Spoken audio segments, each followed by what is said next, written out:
culture. Different cultures have their own way of practicing their culture. Like what you just saw here was a cross section of the Mende. If you go to the Limba, they have their own way of dancing, doing their cultures. And when you go to the Timini, they too have the different way.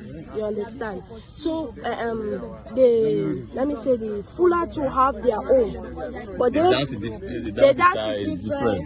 But they embrace Islam.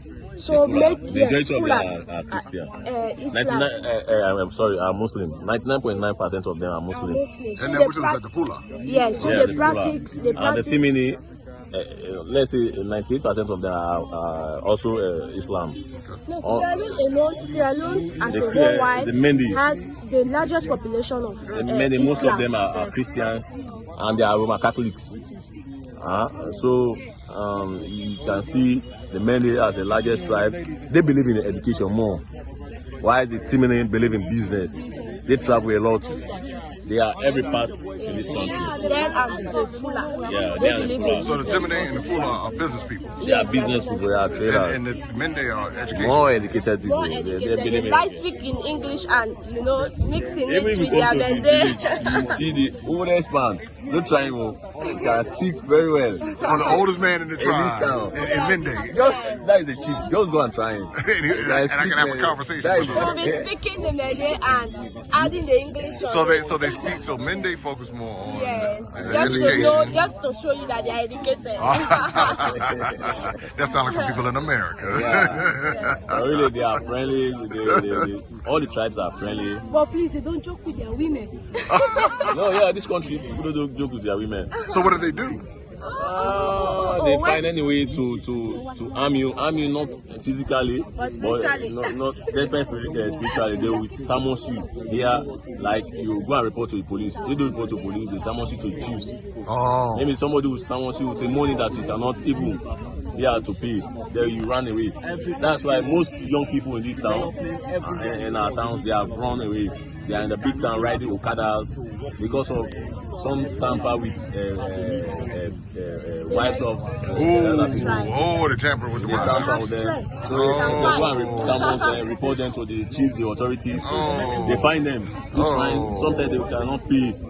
And they even had an adage that you are my brother, you can eat my food, but you cannot eat the many cultures.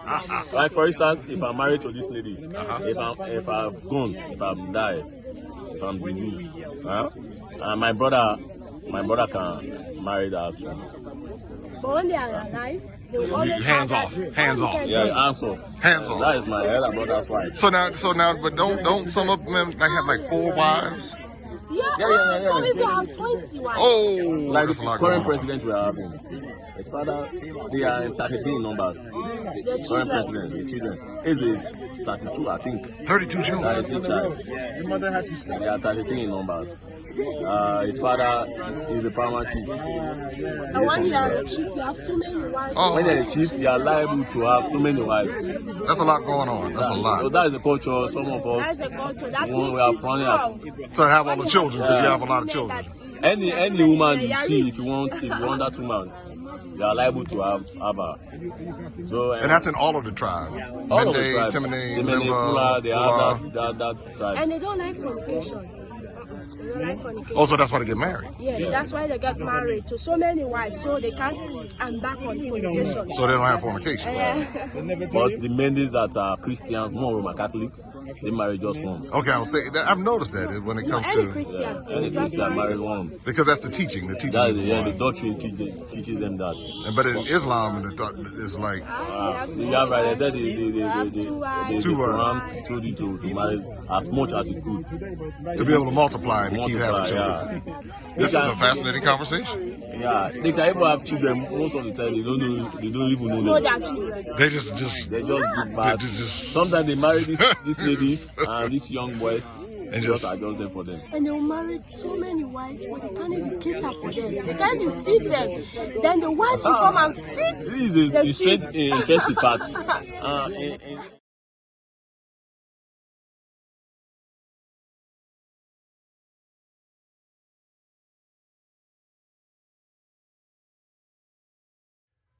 Isn't this quite fascinating? That's what I can say. This is a fascinating discussion, but these are the types of things that you learn when you travel. You know, you can, I mean, you can read it in the book, but when you hear it from people who are actually there on the ground, what it does is it puts a whole new perspective on it. And I think it's like I said in the video, it's a quite fascinating conversation.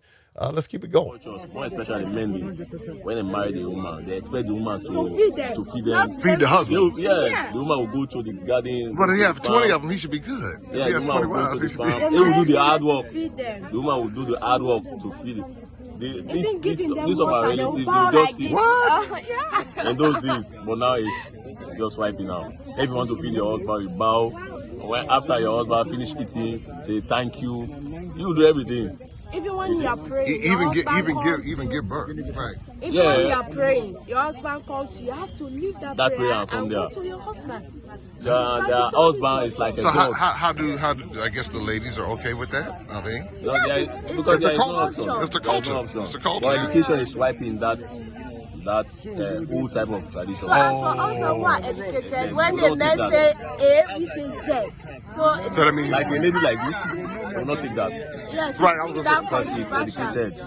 And they'll even leave us and go to these interior villages and take a wife and bring them back on top of us, the educated ones. That's why this government is prioritizing education. So here's a good question.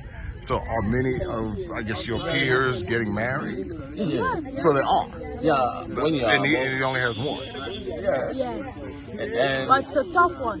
Very tough. Remember, you are in your youth age. Yeah. We call it the salad age. When you're in your salad age and you got in married, there are this so in the many many in challenges. the many tribes and the Tigni, when you get to the Bundu society, I know you've heard about the Bundu. I think I have, but I'm not really Bundu familiar. is a society. they are bush. Oh. They before this time, it was meant to take care of our younger sisters, to know how to take care of their husbands, how to take care of people, how to treat people, how to cook. That was their motive before this time. But now, when you get there, the moment you get there, when you are out, you are ripe to marry. And guess what? Even if we are 13, 12, 15, you are ripe to marry. Oh, really? Yeah, Is like that little girl that was dancing. Yeah. Maybe she is part of them. They're ready to Part get of the married? Bundu Not society. ready to get married. Yeah, at the age of 13, 12, No. she's ripe to her. And So guess this is what the Before government is this about. time, when That's why the you are government ready is to prioritizing education. education. Because if you are educated, you know encourage that one. Okay. And before this time, how young girls get married after initiating them into this Mundo society, they will just give you a simple exercise to do. This of your hand. If But you touch this if here, you touch this here, that's you are right ready to to marry. you are ready to marry. Even to show your age before this time, that's what they do. No, even give back to children. They don't even, majority of these big older people, they don't even know when they were born. They they don't even know when they They were don't know they are born. bad. So they don't even know they're 13. Yeah, they don't know they are- They just know. Yeah, just maybe Their parents will just tell them that the time when when these social incidents occur. oh, that was the time I so gave the Like big birth. for storm instance, came. any children they give birth today, they will say the time those our brothers from the diaspora came to trace their roots. That's all the time I gave birth to you. And then you go people back and try remember. to remember when was that time. Ah. So they show your age. So a lot of people really don't know. Don't know their, No, their like age. even in my grandma, she don't even know her age. Ah. My grandma is, you can see, during the first World War. World War. It was a long time ago. That's man. a long It was time. a long time ago. So, Even the second one was a long time We ago. go through history to know. Yes, even When my was the grandma, first she, World War? when we were getting her birthday, she said she was having her third child when the queen came into Sierra Leone. Like 1961. Okay, so- 1961. So I So thought, it's up to you now to To figure out which figure month. out what- Oh, it was a Yeah. June. Or, well, no, I guess you could go back to the month because whenever she came during that year. there was no record We choose a birthday for her, a date. cultures. Wow. Now I tell you, that is, again, this is more fascinating conversations. You begin to learn about cultures, and I think that's the wonderful part about it. You begin to hear that everybody doesn't do it the way that everybody does it in one particular culture. like how we might do it in America or how we might do it in some other parts of the world. And that's just the way that it is. And that's how it is. And then you also see how much of this is regulated by whichever religion someone decides to follow, or whatever cultural influence or imperial influence. You kind of hear all of that in there, especially when you start hearing about the queen, and you start hearing about all of that, so it's a part of it. It's very, very, again, very interesting, very fascinating conversation. Here's a little bit more from Sierra Leone. Specific months, like we choose for her June 16. Okay. Every June 16, we remember her birthday, but she's not deceased. That is something. Yeah, but the war, sometimes you can say it was an advantage. But the war opened so many eyes. It gives so many opportunities to every people. Every bad aspect has a good aspect. Right. Like due to our research, a guy said that during the war, Before the war, his parents father did never not allow her to go to school. So after during the war, when they migrated, that he went has to a chance to make him educated. Yeah, he went to another When you go to town. different people, they will teach you or they will tell you their experience in this country, what they go through, what they experience. So, but it's very difficult, really. The war really destabilized people, but it's good when the war came, because That was what, 30 years ago? 30? yeah, 30 years ago. Yeah, well, that time I was not even born. Yeah, you weren't even born. I was. It was even long before you were born. You were. But we can't say it's before our colleagues because they were. You were here. Yeah, I was here. You were just a little. I was a little fool. Yeah. My dad used to carry About me. two or 3 years old. We can't say it before our colleagues because they will laugh at us. They will say, just shut up, we are bigger than you. And their age is it's very, very, let me say, If I'm important here. You should respect me. You should respect me. And when I'm talking, you should not talk. Oh. So we don't want that thing. So when they're ready to, when we start talking, we say, no, we are all born during the war. So don't, so don't insult me. You understand? So don't insult me. So we'll forge our age. You forge your age. Yeah. Like my little brother was born 2003, but when he wanted to insult me, he said he was born in 2000. So right after you. he said, I'm just older than him for months. I said, okay, no problem. That's funny. Yeah. Like what you people do, you give your children opportunity to talk to you, to sit with you and discuss. Yeah, no. Oh no, none of that. When the elders are sitting, you are not allowed to come in this area. Like what you can see the difference between them. They sit differently. Yes. Other people sit differently. You are not obliged to say your mind.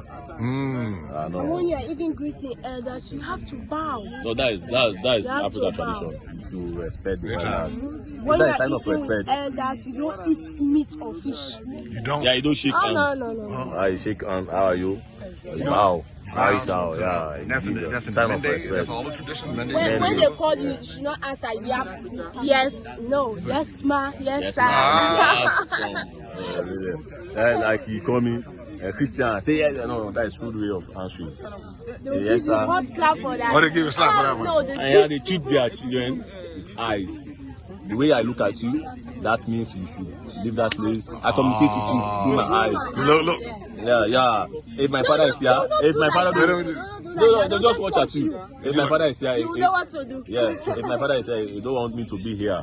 The way you watch me, I know that this man don't want me to be here. When you give you food and your father don't want you to eat that food, in fact, you will not even, your father will not even look at you. When they give you the food, you have to look at him and know whether he wants you to eat it or not.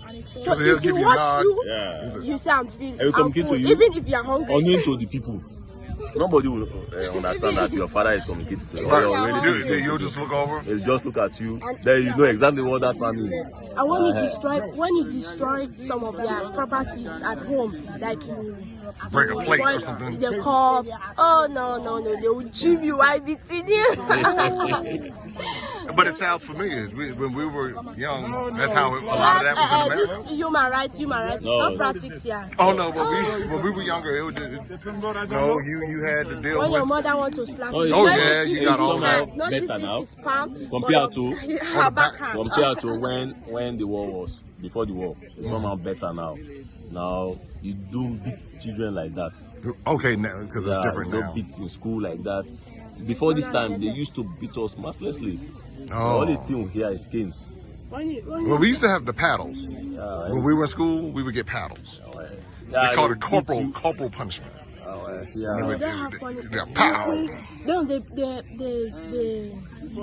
labor works are just, let me say, they are common. Like before this time, when your teacher is teaching you on Saturdays, you have to go and make farm for him. You wash her. You have to fetch water for him. Yes. You have to. And when they're even building house, you have to do all the labor works. You bear water, beat blocks. Like when I was in school at HRSS, we used to build 50 blocks. Only me, 50 blocks. They say it's blessing. It's blessing. You find blessing for your education. So that was our punishment. Right, 50 blocks. I alone. Yes. But it's different now, actually. I used to brush, use cutlass to brush, get water. Because most people have no the essence of education. Yeah. You see, even the least village, they don't mind, they will sit under a tree to cheat. There are some villages, they don't have schools, or they will sit under a tree to cheat. There are some villages with only one teacher. Teaching from class 1 to class 6 all day. That is the problem we are having, because they have massive enrollment in school. So we have challenges with teachers. And most people don't want to come to the remote area to teach because of the opportunities. There are no lights. Even here, there is no lights. Can you imagine? So you got to do it in the daytime. In the daytime. Can you imagine a big town like this? A district headquarters town, there is no light. There is no good water supply. So you cannot expect somebody like this girl. She has suffered a lot in university and come here to teach.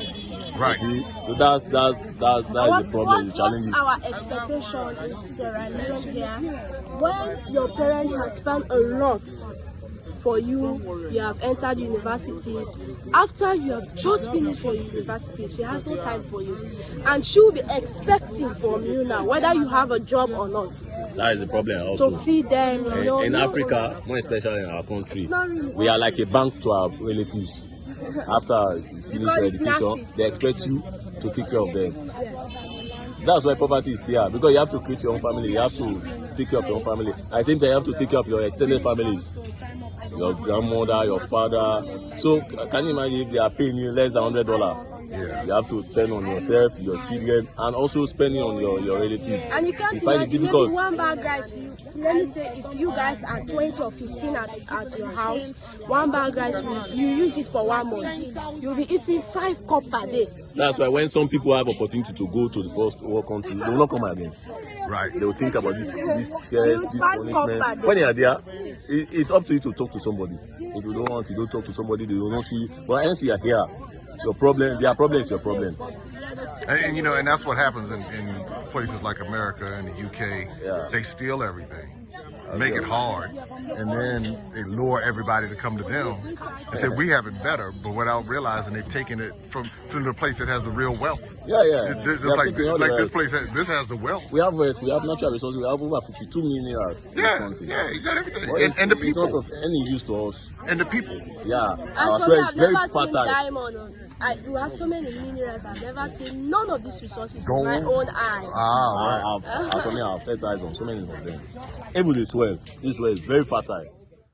Fascinating conversation. Again, you got insight into some of what they were discussing about the different aspects of the cultures and how some people, they graduate from school, whether you have a job or not. Some people are expecting them to be taken care of. Sound familiar, y'all? Sound familiar?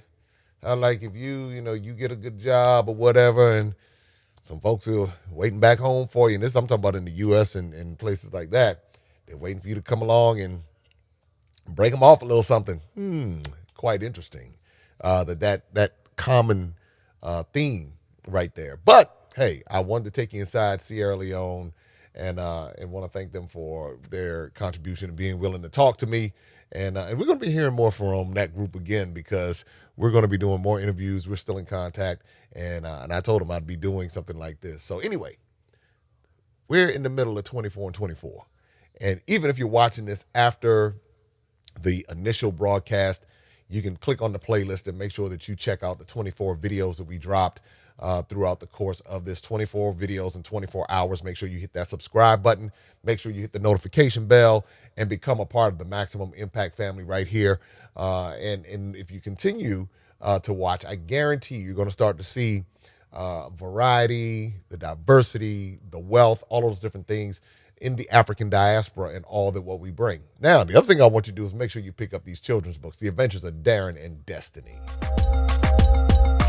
Open up your eyes and see all the fun and mystery. Take an African adventure with Darren and Destiny. From the mountains to the shore, so many things to explore. Take an African adventure with Darren and Destiny. All right, you know what to do. Pick up The Adventures of Darren and Destiny. And now it's time for you to check out the next video in our 24 and 24.